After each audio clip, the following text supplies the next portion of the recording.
Let's start with a brief discussion of the history of Down syndrome.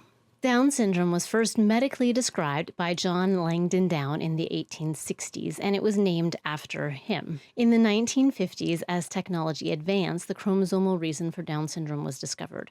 3 copies of the 21st chromosome instead of the usual 2, and thus it can also be called trisomy 21. There are technically 3 different types of Down syndrome with slightly different chromosomal configurations, but this is the most common. Of course, Down syndrome existed long before it was named and the chromosomal cause was discovered. As far as I can tell, it is genetically feasible that it has existed pretty much as long as humans have been reproducing, along with other trisomies. Some recent studies have been done to examine its existence in ancient societies, and the main studies I found took 2 different perspectives: DNA and art.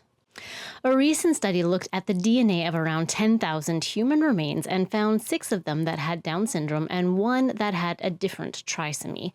The earliest remains that they found dated to nearly 5,000 years ago. It was a 6-month-old female buried in Bulgaria. A different study has been done on art and figurines found looking for evidence of Down syndrome in the features.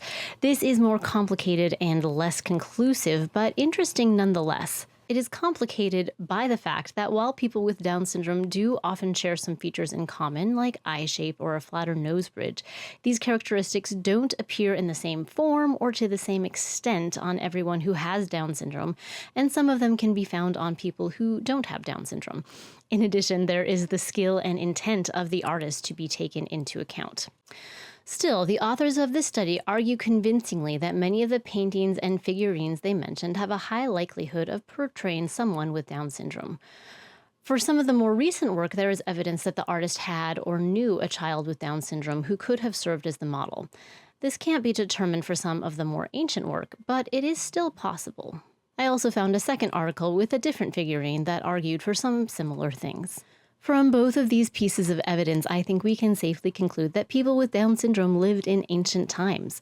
There does seem to be some evidence to indicate that it occurred less frequently than today, which might be partly because most mothers tended to be younger. It's also worth noting that most of the individuals identified or pictured in these studies were young, children or infants. Because of the numerous medical issues that can come with Down syndrome, not many would survive to adulthood in a world with an already high infant mortality rate.